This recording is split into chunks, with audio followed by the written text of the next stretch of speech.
Hello guys, welcome to my channel, and today we're doing another motorbike loop. This time it's Thakhek loop. Last time we went to the Bolivian loop, which I'm going to post the description there if you want to see it. It's about 450 kilometers all in total. However, we don't have that much time and we will try to do it only in 2 to 3 days. Actually, we started the loop yesterday and we drove around 50 kilometers from Thakhek, and now we're in a very remote location. It's about a kilometer or two from Thakhek, which is like a village really, and we're not even staying in a village, we're staying a kilometer or two from the village in those bungalows here just behind me. We paid 80,000 kip for a night.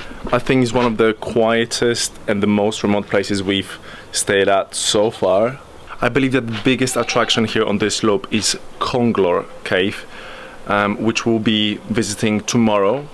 And today we are just driving to another location where we're going to stay overnight. Actually, this loop compared to Bolivian loop, I think this loop is more about just enjoying the roads. The scenery here, it's beautiful. All the limestone mountains are spectacular. It sort of reminds me of Halong Bay. So we're kind of stuck here this morning because we decided to do a big laundry last night, and it's taking longer than we expected for the clothes to dry. So I've created this clothes dryer made out of bungees. Remember, you can use bungees for many things, including drying clothes. Here you go, just a goat casually walking by our bungalow. Idoya.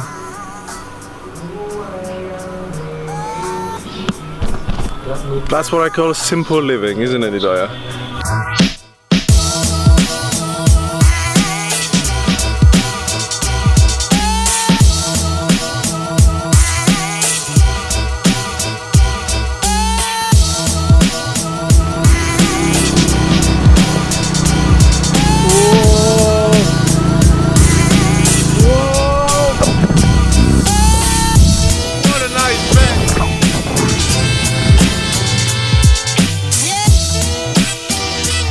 Just like the Paxa loop was a great way to see some of the best waterfalls in Laos, Thakhek loop will introduce you to some of the most beautiful scenery in the country. It was the ultimate road trip experience.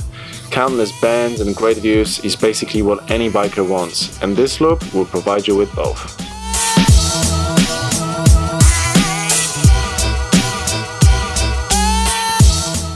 The quality of the roads is generally good, but remember that some of them can get flooded in the wet season.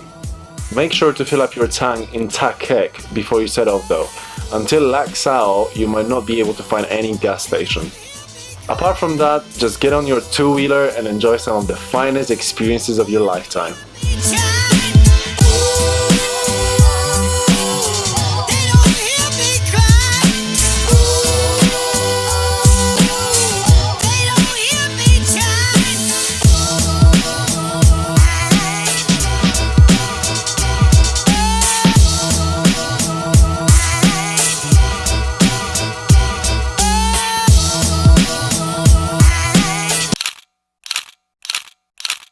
You know you're having a nice road trip if you're not even counting miles.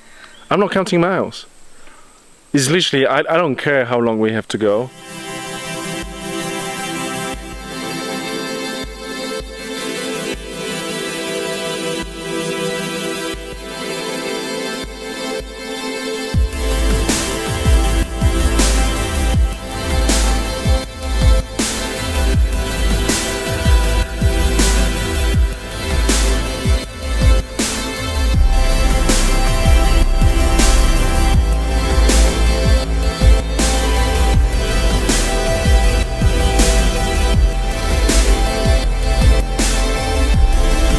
We're in Lac Sao. This is where we're gonna take a quick break for lunch, as I'm really hungry. It's 4:25, we haven't had lunch yet. So we ordered some fried rice with pork. I'm gonna post this in the description, the name of the place. If you're in Laxao or you wanna grab something quick to eat. We still have 50 kilometers to go. The next stop, Nakhin. The reason why we're going there is because we want to see Konglor cave. Konglor cave is like the highlight of this trip, and that's where most travelers and tourists go. Today's drive was absolutely incredible. We have seen so many beautiful places on the way. Literally my leg hurts from just going like this all the time on a motorbike. We stopped wherever we could, but if we had to stop at every place that we liked and we want to take a picture, this would easily take us a whole day, maybe 2 days. So far, and I'm being absolutely honest, this has been the best road trip ever.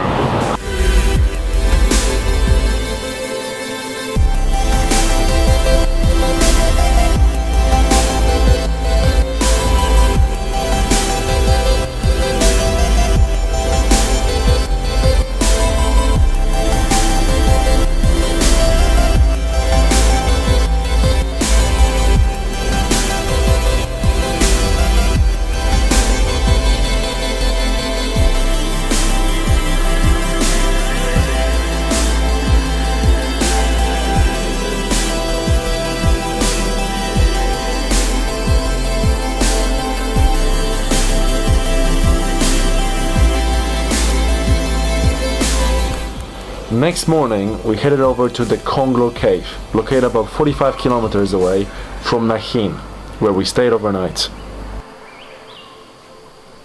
As you can see, you will be giving a life vest and a headlight.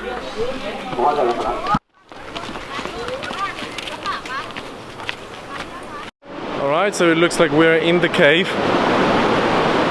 Just going deeper now. Oh, it's nice and cool in here, I like that.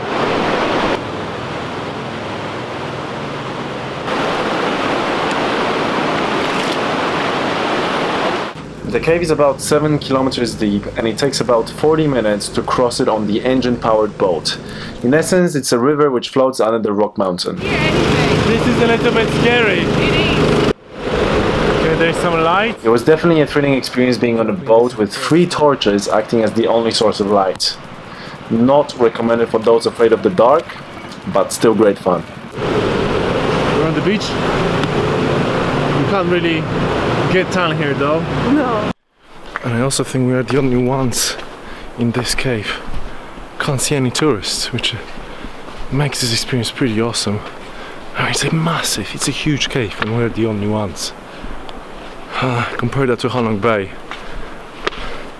Completely different experience. Okay, what just happened was quite incredible. We went up the small, very tiny waterfall with a boat.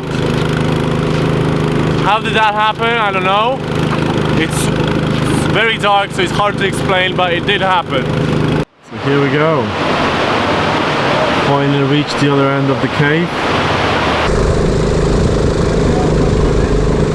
Yeah, so as I expected, now we're going back the same way we came.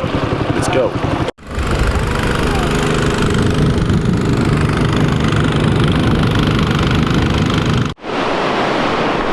So just to summarize, it was a very interesting experience. The only thing I wish is that we had a bigger torch so we would be able to see more wildlife. I have only seen one bat just flying by. At times it was actually quite scary.